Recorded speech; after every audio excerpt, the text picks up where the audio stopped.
This meeting is being recorded. Welcome to We, what is it? Malcolm and We, heard on exclusively on malcolmpresents.com, a streaming platform heard round the world and beyond. And we have to have Ayana tell us where beyond is because I haven't found out where it is yet. But I'm expecting one day to someone to call me up from outer space saying, "Hey, I heard you're at the show, Malcolm and We. It's fantastic." Anyway. Today, our guest is Barbe Chamblis. Is it Barbe Chambliss? It's not Barbie? No, it's a silent E because I hated the Barbie doll. Oh, okay. So you just don't say the E. It's just Barb. Barb Okay, will work. but we should drop the E of it. Anyway, Barbe Chambliss, a longtime trauma therapist and mediator in Colorado. Barb chose to study peacemaking Stop. I'll do the rest here, for Malcolm. her PhD dissertation. You pick it up after there. I'm Malcolm Berman. That's your co-host, Yana Larson. Yana, take over before I use Okay. up the whole Well, time. since we goofed that up, let me start over. Barb Chambliss is a longtime trauma therapist and mediator in Colorado, and she chose to study peacemaking for her PhD dissertation. She has personally interviewed over 60 women peacemakers from across the world, exploring the nuts and bolts of how this kind of peace is actually made. Her book, called Women Peacemakers, What We Can Learn from Them, contains the stories of 15 of these women. So, midway in this journey, she volunteered as a counselor in a Croatian camp, providing safe haven for 80 children who had recently barely survived the Bosnian War, which changed everything for her. She teaches conscious peacemaking to students of all ages in schools and businesses. And shortly after the terrorist attacks in New York City, she compiled and distributed a quote working compendium of nonviolent responses to 9/11 unquote, and later served as a therapist on a U.S. military base to better understand the human dynamics of how citizens become soldiers. She also directs the Volunteer Center for Conflict Resolution in Aspen, where she facilitates restorative justice circles for the youth. And she has taught mediation skills to over 600 children and adults in Colorado. So, welcome, Barb. We're Thank so you. happy to have you here. And one thing that I think would be great for you to explain and define is what exactly is restorative justice? And then the next part to that question is how does it reduce the rate of recidivism?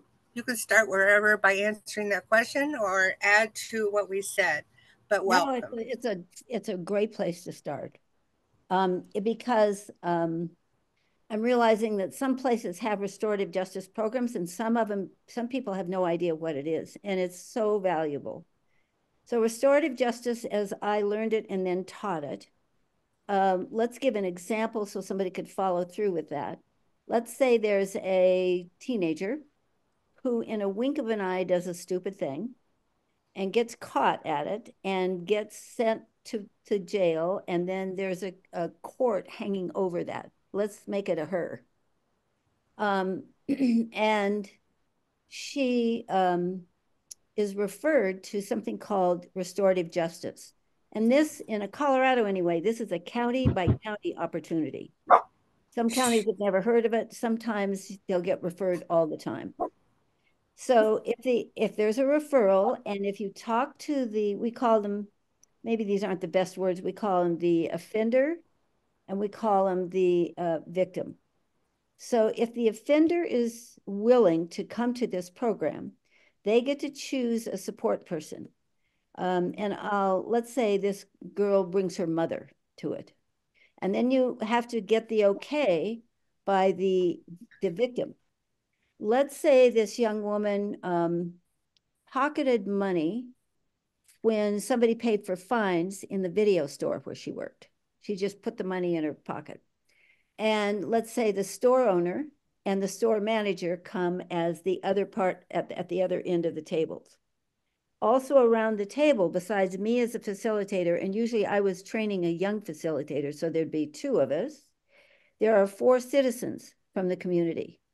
And that's because when a crime is committed, it tears the fabric of the community. And so in a very private, confidential setting, you have these 8 people and 2 facilitators around a table. You talk to the offender first, and you say what happened, and they describe what they did. And then people can ask them questions. Why did you do it? What led up to it? How do you feel about it? Things like that. Then you talk to the victim and you say, what was it like for you? And in the programs that we ran, there was a necessity, which is this group then determines what the it's not a punishment, but what the plan out of this situation is for the victim. And it always includes community service time, but it can include other things. So I have permission to talk about one case. They're all very confidential, but one group of people said you can talk about this. So this was actually a young man, and he was a great hunter. And he was a great hunter because he kept his family in meat in Western Colorado. And so he said, well, I did it. I want to do some community service time, but I also want to pay back to the owner of the store, let's say. And so he knew that she wanted a sprinkler system installed. He said, I'd like to do that. And we said, and the store owner went like, wow, okay, I'll take it. And he said, I'd also like to give you a half an elk. And the store owner went like, great, I'll take it. In the process of the conversation, we found out why the kid did it. He said, I just wanted to double date somebody.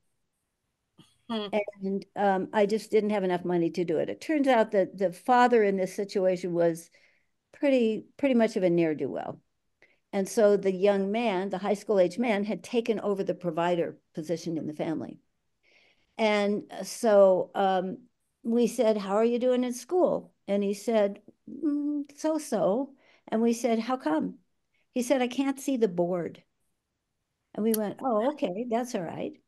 So by the end of the process, there was a plan that included putting in a sprinkling system, half an elk, and a community service for 36 hours. And if all of those agreements are met by a certain time frame, the record is totally expunged. So there's no record on the law. And I did talk a couple of times. Oh, and the other thing is the people around the table, we just all threw in enough money to get him an eye appointment and a pair of glasses. So I talked to the principal in the school later on, said, how is so-and-so doing? And she said, great, except tardy. We've got all these tardies.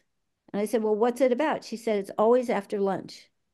And it's because he's out in his car reading, which happened because of the glasses. And then one of the people that had been a community citizen at the table said to me, oh, I saw him in the street and I just went up and said, how are you doing with your community service time? And the kid said, pretty good until last week. And then my truck broke. And the community citizen said, get in my truck. I'll take you there and we'll do it together. So what it is the reweaving of the torn fabric of the community. The community fabric.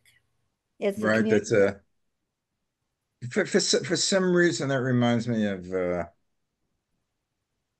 when you ask forgiveness of God, like in any religion. But whatever, I'm speaking, I'm Jewish, so I'm speaking, in Judaism, when you ask forgiveness for something that you've done wrong to somebody, God doesn't have to forgive you. The people that you did wrong have to forgive you. Exactly. And that's what you're doing. The state is almost like, in essence, the ultimate judge, sort of like the God, but they're not the ones that really have to forgive you. It's the people that you have wronged have to forgive you. Yeah, and I'll tell you another way that plays into some of the work I've done. So I have written a book with the stories of 15 women peacemakers, but for all 60 women I interviewed, I asked them all the same questions.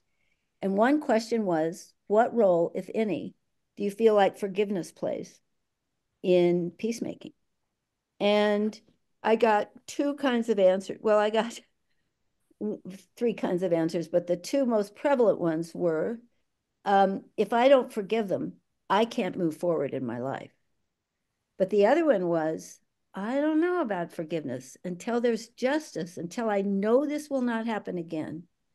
Forgiveness is really hard.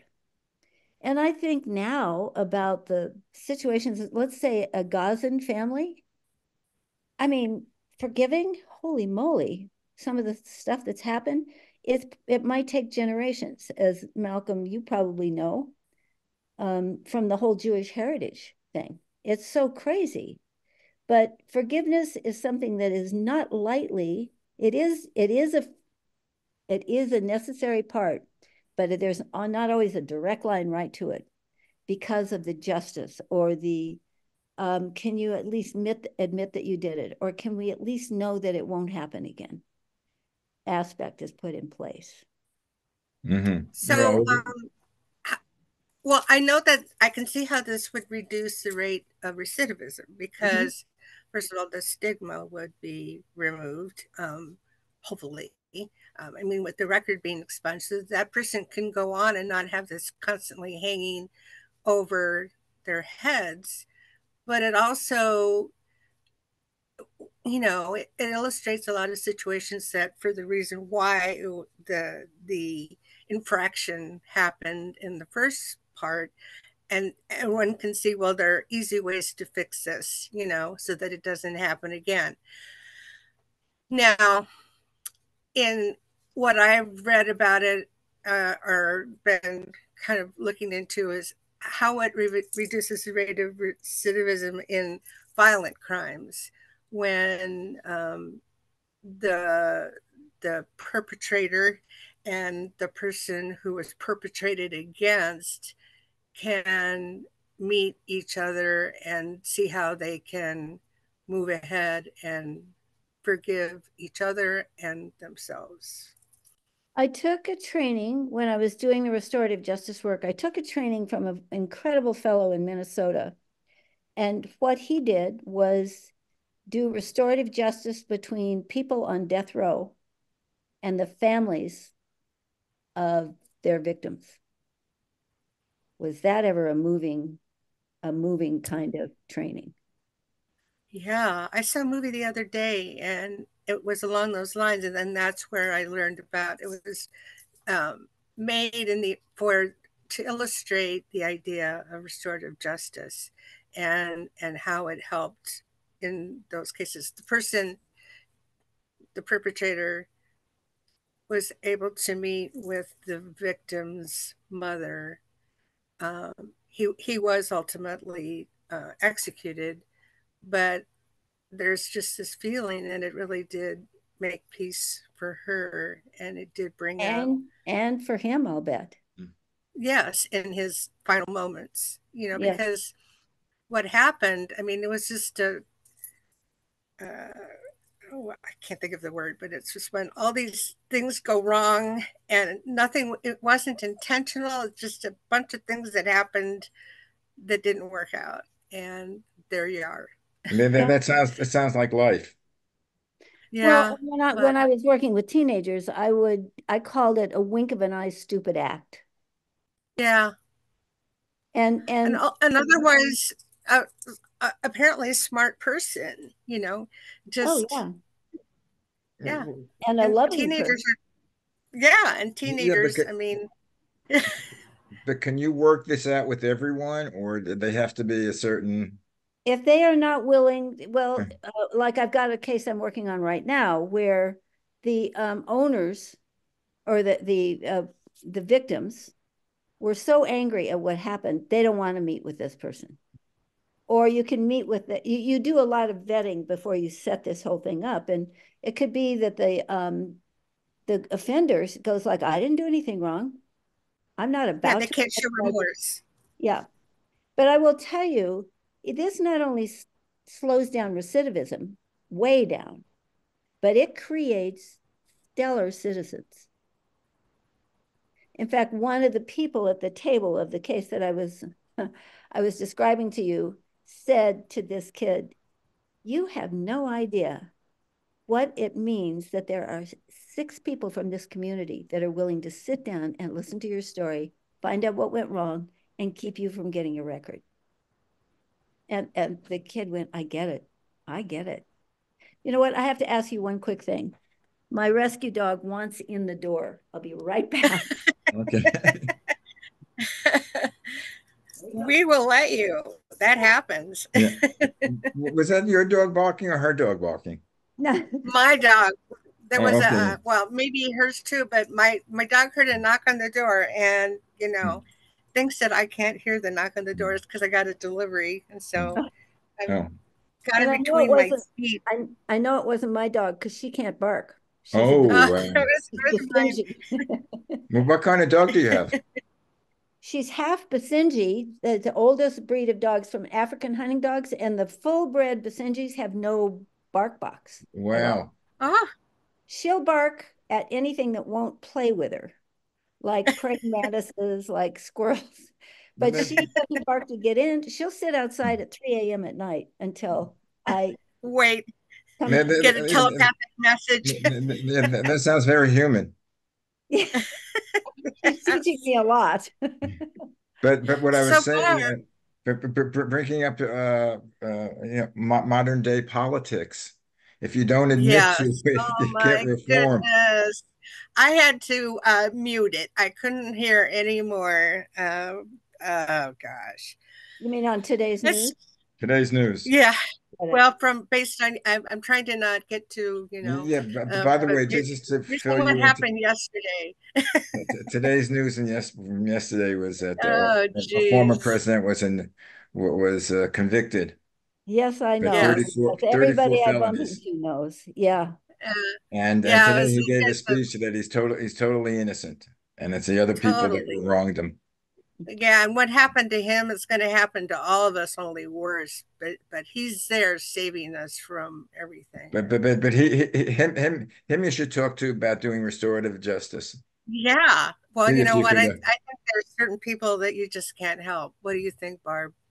Well, so for 40 years, I've been a mediator and a trauma and marital therapist. Ah, So when you look at some people in our country right now, orbit. from a therapeutic perspective, Yeah. you see the diagnosis, and it's Yeah. and so the answer to it is, with my experience with that diagnosis, it's going to go on. In fact, every time I got so mad about this person, I would come Yes. home and read. I've got it in here. It's a prayer to the innocent. Can I just read it to you? You can read it. Yeah. It calmed me down every single time, and it's right here. Let me just grab it. Well, if it calms Because you down, that's I think maybe I need to have a copy of that because I remember just, you know, I love our little cat. We have to ask about that. So this is called Kuan Yin's prayer for the abuser. Ah, It takes a minute. Do we have the time? we have a minute. Okay. To those without refuge, I cradle you in safety at the core of my being. To those that cause a child to cry out, I grant you the freedom to express your own choked agony. To those that inflict terror, I remind you that you shine with the purity of 1,000 suns. To those who would confine, suppress, or deny, I offer the limitless expanse of the sky. And it goes on a little bit more. I'll go more if you want, but that's the point of it. It's like the person that's the abuser now, if you went way back, things might have changed. Way back in their upbringing. And this is wishing for a different upbringing. exactly. Yeah. So, yeah, but some of these are really, really calmed me down and went like, yep. And so I guess that in some ways is what made me at least able. This is another way the women that I interviewed put it. We can forgive, but we're never going to forget because we don't want this to happen again. Well, there's a question: is how much do we get from heredity, and how much is it from life experience? And are people who are evil inherently evil? Were they born with that? Is that or is it something that happened during their childhood or afterwards? Yeah. You want my answer to that? Give me your answer. Yeah, I'll give you your answer. My feeling is we're born with both propensities, to be evil or to be peacemaking. And so what I say to people, in fact, I teach the peacemaking that the women taught me. I go to high schools and I teach conscious, proactive peacemaking is what it is. And what I say in the very beginning to them is when you have a decision to make, you need to get really conscious. And if you find yourself going out the door, let me see how I say this. It's if you are judging, you are on the way, judging and complaining, you are on the way to evil, to I call it war. If you are curious and I've got so many words that I put in there. I'm like you, Malcolm, at 80. Yeah. If you walk out the door and you get curious rather than critical, you've headed down the path to peace. So what you have to do is activate one or the other of those two propensities that we all have in us, I think. Yeah. And then just from a child development point of view, I mean, a very young child it is normal in the development of a person to be egocentric, because they're but at a certain point too, usually it's where you start to realize you start to get out of that egocentric thinking, and some people just never do. They just stay in that everything is about me. I'm the only one that's important. Now you're talking about me again. No, we are not, Malcolm. You guys have known each other a long time, haven't you? But you're right. But I think it's because they never got rewarded for being. Yes, I think praise is very important. Like when you're working with children with behavioral problems. I've done this a lot. Rewarding the good behavior. Oh, I love how you shared that. I love how you cared for that, but if you're always going, no, that's wrong. Don't do that. Stop. Don't do that. If you're constantly hearing that and not hearing good praise, then it's hard to know if it's just good to be, it feels good at any age to be acknowledged and appreciated. Yeah. For like, oh, I love. So if a kid comes out curious, you go like, that's a good question. Uh-huh. Yeah. I like how you're thinking about that. Stop asking so much. No, but that reminds me of sometimes you overextend in this praise. I know that a lot of when my boys now 27 or 29, and they played Little League ball and AYSO soccer, and now it seems everybody gets a medal.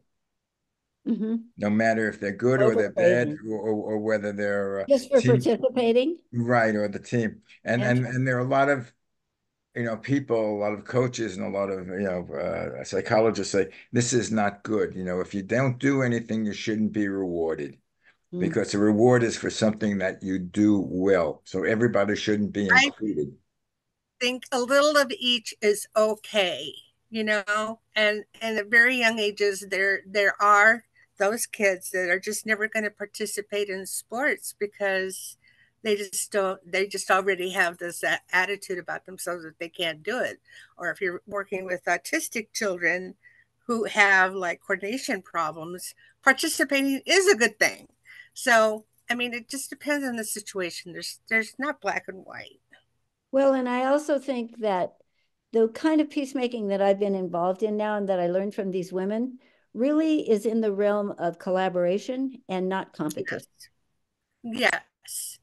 So when there's a Yes. winner and a loser, there's, you know, inherently involved in that is a message that is Yeah.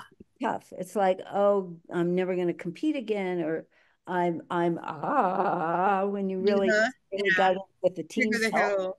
Yeah.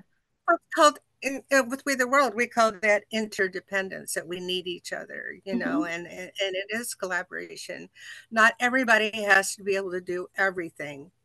In certain instances, it's good for, you know, it's all good if we know how to turn on the water and open the door, and, you know, make our own meals, but we don't have to all be the supreme chef or And whatever. also, I'll tell you what the women peacemakers have taught me. I mean, I've been in their realm of knowledge for 30 years now. And so my definition of peace is this. It's like, this is peace because these hands are equal. This is not peace because there's a dominant and a subordinate element to it. And There you so go. we know, and for the women, all the women that I've interviewed phenomenally are in the process of making this happen. So we Yes. know that this is one way to bring this about. But if you've got this, another way is to go like that. Yeah. That's like rebellion, and it usually gets flipped. But so if there's something like this, these women don't take the one that's down and do this, and they don't do this. What they do, the kind of peacemaking that these women do is like this. So That they, reminds me That yeah, reminds me of the little thing that we learned in Sunday school, that, here's like, the how did church. we, Here's the yeah, church, here's the steeple. Open the doors and here's see the all the people, people. Open the door and see all yeah, the, yeah, right. see all the people. Yeah, I like the itty bitty spider that walked off of the. Like this. Yeah. Yeah. Getting back to, you said you have written a book. What's the name of the book and how and what is it about? The name of the book is, it's called, it's bright yellow, and it's called Women Peacemakers, What We Can Learn from Them. Mhm. And it's got the stories of these 15 women in it, 15 of the 60 that I interviewed. And not only are their stories told, but then I asked each woman, what advice would you give somebody that wanted to become a peacemaker? And I've got all of their verbatim answers to that in a chapter, chapter 16. Chapter 17, I asked each one of them, well, I didn't ask them. I took their stories. I read each woman's story 7 times before I put it in the book. And then I looked across the board and I said, what is common among the way all these women did? And there are 24 things that I found in almost every woman's story. That's in chapter 17. And there are things like, be awake when the opportunity comes along, or never give up your goal and never get attached to how you get there, Hmm. or be strong enough that you can be marginalized in society, which peacemakers almost always are, without Yeah, taking it personally or getting it to stop your work. And the right. last chapter is an invitation for the reader to do an act of peacemaking, or the listener. I also recorded the book. For the listener or the reader to do an act of peacemaking and send it in to me. And that has been a total flop. Uh, It's very interesting. I've gotten very few stories. And I asked Jack Canfield, I said, how did you get 100 books out of the chicken soup books? And yeah. he said, they're not going to come to you. You have to go after them. Uh, Mhm. So I've been doing some of that. And then Malcolm, so, I'll tell you that you and I both had a birthday last month. When I turned 80, I looked in the mirror and I said, you still have 45 recording interviews in your desk drawer. You better not die with those stuck in your desk.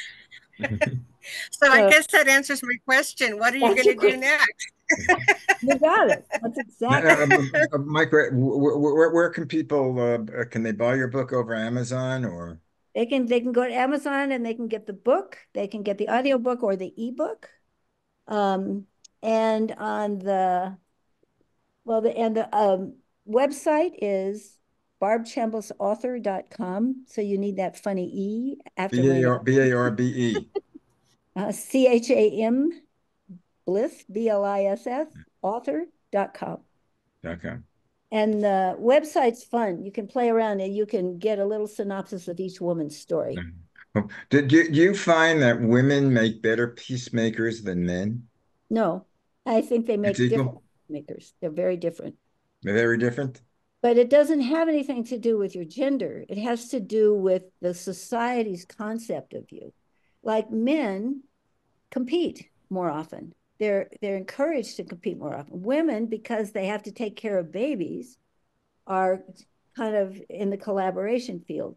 But I'm right now trying to gather peacemaker stories, male peacemaker stories, prisoner peacemaker stories, refugee peacemaker stories, children peacemaker stories. I think it has more to do with your upbringing and your heart than it does with your sex or what. Yeah, well, I don't know. Well, I seem to be thinking of like when a guy is a tough businessman, they say, "Boy, he's good. He's really tough." When a woman in the same position is tough, they say, "Boy, what a bitch." She's a bitch. That's exactly right. But that's about that compliment thing. I mean, why in the world would we compliment a guy that does the same thing and then we criticize a woman that does Because the a same? woman is supposed to be, more tender because she does breed children. There's a way in what you said. I know you don't mean it, but it's like very sexist. Yeah, it is. And one of the interviews I did was very enlightening to me. It was with a clan mother up at Standing Rock. Mm. And what she said to me was, she said her job here on Earth was to lift up the indigenous and the non-indigenous women. And I said, so are they going to be like, do I have to be part of this group that now leads the world? And she said, no. The Mayan tradition basically says there have been 5 eras, and each one of them is like 5,000 years old. And in the first era, females dominated. In the second, the males dominated. In the third, females. In the fourth, which just got over with on December 12th, 2012, Mm. it was male domination. And so I said to her, well, of 2 weeks ago when I was up there, I said, 2 weeks ago, we had a male voted in as president, a very male. This is Donald Trump had just been voted in. And I said, do you have any advice for us? She said, you do what you can do. Don't worry about what other people are doing. Just blossom with what you have to give. And she said, the new era, the fifth era, is not dominated by males or females. It's both. Interesting. And I went, Anyway, phew. Yeah. our time is up. Oh, yes. So it is. We Yep. said beep, beep, beep, beep. Again, tell people where they could reach you and You can find me on Facebook. I'm not a good Facebook attendant, but you can find, and it's Barbe Chambliss, or you can go to the website, Barbe Chambliss author. Barb has an E in it, .com. .com. Anyway, Yeah. I thank you very much for joining us. Thank you And for the invite. and it's a which becomes a trite saying I thank you for your service because you're serving mankind. Oh, good. Yes. So are you with And this you're podcast. so adorable while you do it. Thank you. And thank you. I mean, without the invite, this wouldn't have happened. So thank you for your service too. And I'm sure when you have something, in a little while we'll have you back because I'm sure we'll get a lot of questions for you. And I'll accept. Yes. I will. Oh, Thank you very good. much. Anyway, thank you for joining us. You're listening to Malcolm and We, heard exclusively on malcolmpresents.com. See you guys next week. Bye-bye. Bye-bye. Listen, Todd. Auf Wiedersehen.